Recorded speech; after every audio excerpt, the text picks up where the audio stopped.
Hey everyone, welcome back to the channel and welcome back to my new to me SLK 350. If you're new to the channel, thanks very much for stopping by. Happy New Year. It's the 2nd of January today. If you like this kind of content with my own cars, this cute little Mercedes SLK, a gorgeous Maserati Gran Turismo from 2013 and a cute little MG Midget from 1970, it'd be great to have you as a subscriber. So this episode's just going to be a little bit of a retrospective look at 2022, what happened. I'm going to go through some of the high points and some of the low points.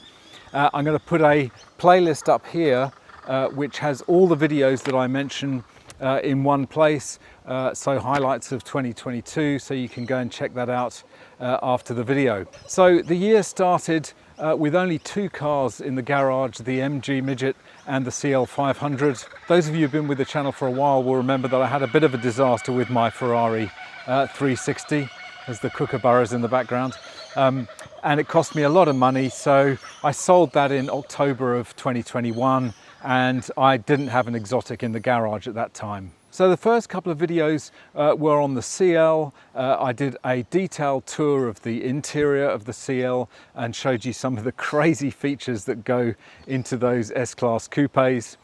And I also did a video showing the differences between the facelift and non-facelift versions of the C216 CL.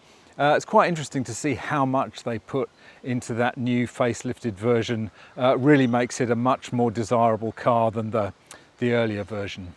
We also had a bit of drama with the CL because I had an ABC hose burst and all the ABC fluid sprayed all over the engine bay. I had to drive it for a while because I was on the middle of the harbour bridge when it happened, and I was nervous that it could have caused some damage to the pump or the struts or who knows what. Fortunately, it was only a hose that needed replacing, but it was still expensive because it's an S-Class Mercedes. In March of last year, I had to fill that exotic shaped hole in the channel. So I purchased my beautiful Maserati Gran Turismo, the second one I've had on the channel, 2013 white on black. It's a fantastic car. That one's going to be staying with me for a long time. So I did some videos straight away on that car. I did a tour of the interior. I also put together a video giving some tips on how to drive the sequential manual gearbox. I still have a bit of a bee in my bonnet about these transmissions. I think they get a bad press. If they're driven properly, they're absolutely fantastic and very engaging to drive. I just think there's been so much negativity. Almost fell off my chair when I heard and saw Doug DeMuro saying that they're not as bad as he thought. I can't remember what car review it was quite recent. Interesting thing is, the sequential manual transmission has kind of, in my mind, over the last few years, become cool and desirable again.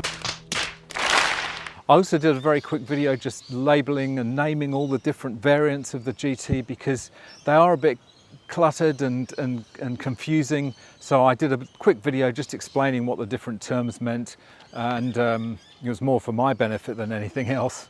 And the last video on the Gran Turismo was just getting its first service. It hadn't been serviced when I purchased it, and that was one of the reasons I was able to get a better price. But I did have to get it serviced quite soon after purchase. And in the end, it wasn't too bad. A few things needed to be done, but nothing terrible. And since then, it's been, touch wood, absolutely faultless. So in May 2022, I celebrated 1 year ownership of Madge the Midget. Madge has been absolutely fantastic, so much fun to drive, and is so loved when I take it to car shows. It's just such a fantastic little car for the value and the money you spend on it, which is not very much really. I also had to have a service done on the MG Midget. This time it was done by Peninsula Sports Cars in Brookvale. Unfortunately, Pete Moxon moved up to Wyong, a little bit far for me to travel for a service, and the guys at Peninsula did a fantastic job. Check out the video in the playlist. Then a really sad incident on the CL500 in the middle of the year was that it got sideswiped by a truck while it was parked on the street. It did quite a lot of damage to the side of the car. the rear quarter panel and the door. And fortunately, the guy was good enough to leave his details, so I was able to claim it on the insurance. It was repaired at LSR Auto Body in Artarmon. They did a fantastic job. The video is fascinating to watch, to see how they actually pulled out the metal with a frame tool. Well worth a watch.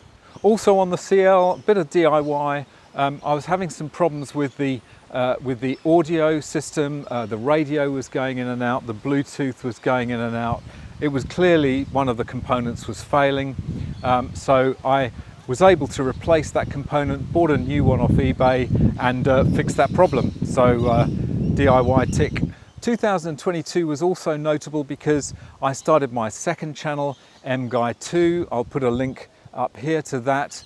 I thought I wanted to make videos about other subjects that weren't necessarily cars, things like my music that I do, my classical music, my photography, my various interests that are outside the world of cars. So I decided to start a new channel, MGUY 2, named after the second car in the garage, and put all those videos there. So go and check that channel out if you're interested in seeing what other things I get up to in my spare time.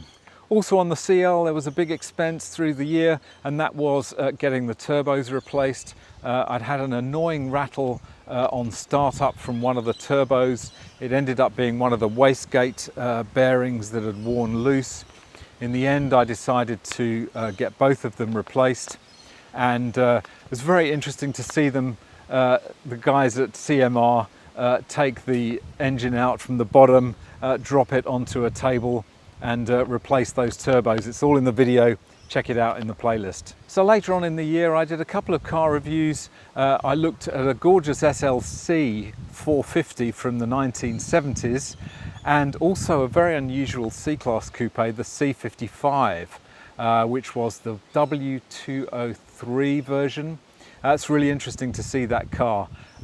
Obviously we're familiar with the C63s of the W204 and the 205, but this was the kind of forerunner using the M113 engine. It was a great car, check it out. And then finally, I guess, we welcomed the SLK to the garage. I think those of you been following the channel this year will know that the CL500 was getting a little bit expensive to run, expensive to maintain. It was costing me a lot in insurance and also on loan repayments. So the CL500 is currently for sale at Unique Motor Garage in Petersham. I'll leave a link down below to that if you're interested in probably the nicest CL500 in the country right now. So that one is currently up for consignment sale, but as a replacement for my daily driver, I decided to go for an SLK. It's a bit of a nostalgia trip for me. I had an SLK, the previous generation to this, when I first moved out to Adelaide from the UK in 2003. And that kind of, I was bitten by the bug of Mercedes. Just such great cars. I'm a bit of a Mercedes fanboy, in case you hadn't noticed, and I just wanted to go back and enjoy the SLK, and it's so much fun to drive, so tiny. This is the 350, so it's got the 3.5 litre V6, sounds great, drives great, just a hell of a lot of fun. So that's just about it for this roundup of 2022. I'd really like to thank everybody who's subscribed, who's watched videos, who's liked them, dropped a comment down below. I really appreciate everyone who's contributed to the growth of this channel. Looking forward to another year, some different things coming. I'm not going to give too much away, but a little bit more DIY, a little bit more varied content perhaps. So that's just about it for this video. I really hope you enjoyed it. If you did enjoy it, don't forget to smash that like. It'd be great to have you as a subscriber and hit that notification bell. You can follow me on Instagram down here. I look forward to seeing you in the next video. Bye for now.